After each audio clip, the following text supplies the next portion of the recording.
আমি স্বপ্না কিচেনে আপনাদের সবাইকে স্বাগত জানাই। আজকের আমাদের রেসিপি ভেজিটেবিল চপ। আমরা এই ভেজিটেবিল চপ তৈরি করার জন্য এখানে যা যা উপকরণগুলো নিয়েছি সেগুলো আপনাদের একবার দেখিয়ে নেব।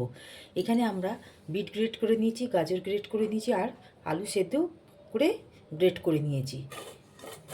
এবার আমরা এখানে ওভেনে কড়াটা বসিয়েছি, কড়াটা গ্যাসটা অন করে নেব। এখানে আমরা একটা ভাজা মশলা তৈরি করে নেব।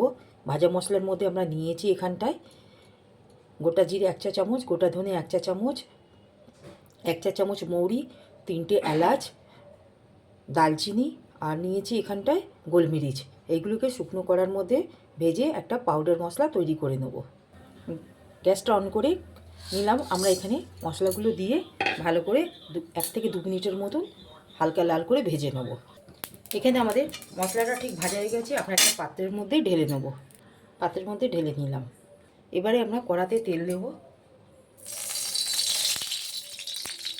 এখানে আমাদের তেলটা গরম হয়ে গেছে। 5 ফোড়ন আর শুকনো লঙ্কার আমরা ফোড়ন দিয়ে দিলাম। ফোড়নটা আমাদের ঠিক পুড়ে গেছে। এখানে আমরা আদা আর কাঁচা লঙ্কা বাটা নিয়েছি, সেটা আমরা এই ফোড়নের মধ্যে দিয়ে দেবো। 1 থেকে 2 মিনিটের মতো আমরা ভালো করে ভেজে নেবো, যাতে কাঁচা গন্ধটা না থাকে। ঠিক আমাদের মশলাটা ভাজা হয়ে গেছে। এবার আমরা গ্রেট করা এখানে বিট আর গাজর দিয়ে দেবো।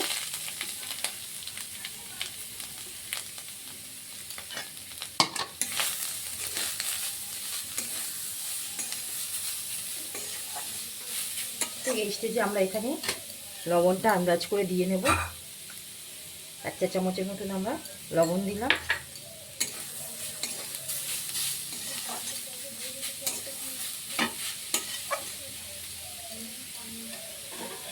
দিয়ে আমরা চাপা দিয়ে 1 থেকে 2 মিনিটের মতন ভেজে নেব। ঠিক 1 থেকে 2 মিনিট হয়ে গেছে। আমরা একবার ঢাকাটা খুলে একবার দেখে নেব।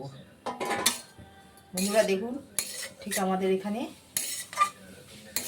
ঠিক ভাজা হয়ে গেছে গাজরের বিটটা। ঠিক এই স্টেজে এখানে আমরা সেদ্ধ গ্রেট করা আলু সেগুলো দিয়ে দিলাম।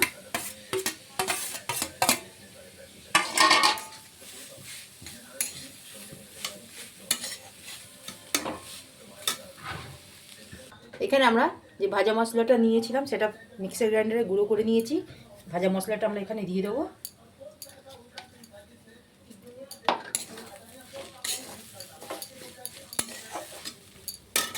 অল্প বেড ক্রাম দিয়ে দেবো। এখানে আমরা এই চামচে 2 চামচের মতন বেড ক্রাম দিয়ে দেবো।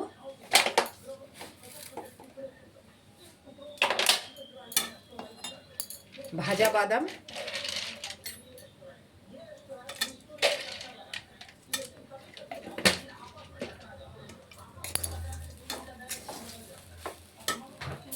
সামান্য চিনি দিয়ে দেবো। এখানে 1 চা চামচের মতন এখানে আমরা চিনি দিয়ে দিলাম। দিয়ে সম্পূর্ণ মিশ্রণগুলোকে ভালো করে মিশিয়ে নেব। সমস্ত উপকরণ দিয়ে মিশিয়ে নিয়েছি। এবার আমরা একটা পাত্রের মধ্যে বার করে নেব।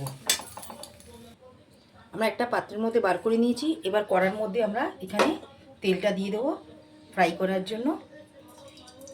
এখানে আমরা এক কাপ ময়দা নিয়েছি।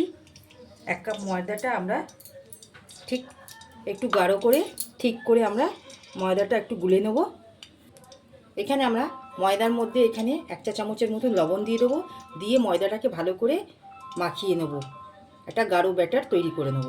এখানে আমরা একটা বাটিতে ব্রেড ক্রাম্ব নিয়েছি। এবার আমরা এখানে ভেজিটেবল চপগুলোকে ভালো করে এরকম হাত দিয়ে আমরা ভালো করে ঠিক এক একটা করে গড়ে নেব।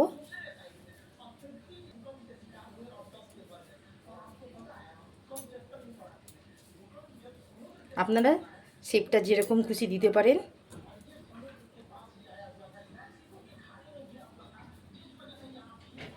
এইভাবে গড়ে নিয়ে আমরা দেখুন,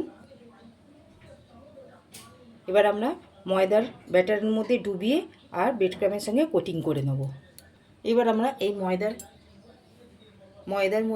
ময়দারগুলোর মধ্যে আমরা ভালো করে ডুবিয়ে নিয়ে ব্রেড ক্রামের মধ্যে আমরা ঠিক কাঁটা চামচ দিয়ে এইভাবে দিয়ে তুলে নেব হালকা করে।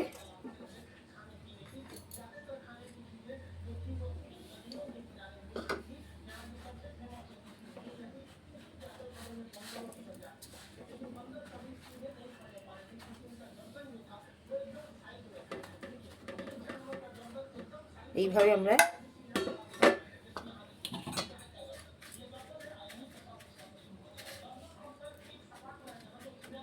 দিয়ে আমরা একটা করে গড়ে নিয়ে একটা পাত্রের মধ্যে রাখবো। আপনারা যদি মনে করেন ডবল কোটিং করতে পারেন, এখানে আমরা সিঙ্গেল কোটিং করেছি। আর যদি আপনারা ময়দার বদলে আপনারা ডিম দিয়েও তৈরি করতে পারেন। এখানে আমরা সম্পূর্ণ নিরামিষ করছি, তাই জন্য আমরা এখানে ময়দা দিয়ে কোটিংটা করে নিলাম।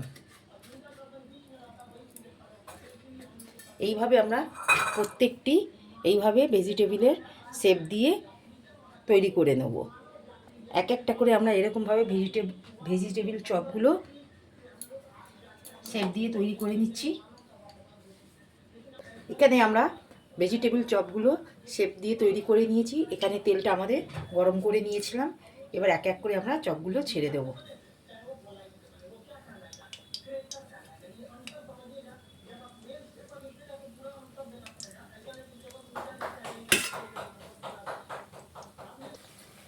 এইভাবে আমরা এই পিঠ করে ঠিক লাল করে ভেজে নিয়েছি। এবার এক একটা পাত্রে আমরা এক একটা করে আমরা ভেজিটেবিল চপগুলোকে তুলে নেব।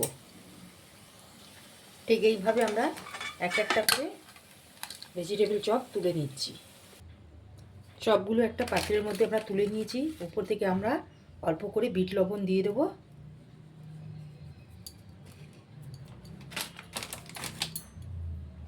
বন্ধুরা দেখুন, আমাদের এখানে মোটামুটি ভেজিটেবিল চপটা তৈরি হয়ে গেল। আমরা এখানে চপগুলো তৈরি করে নিলাম। সাথে আমরা টমেটোর সস দিয়েছি আর একটু স্যালাড রেখেছি। যদি আমাদের এখানে এই রেসিপিটি ভালো লাগে আপনাদের ভেজিটেবিল চপের, আপনারা আমার চ্যানেলে লাইক সাবস্ক্রাইব শেয়ার করবেন, পাশে থাকবেন, কমেন্টে জানাবেন। আজকের মতন আমরা এখানে ভেজিটেবিল চপের রেসিপিটি সমাপ্ত করলাম। নেক্সট ভিডিওতে নতুন রেসিপি নিয়ে আসবো। ধন্যবাদ।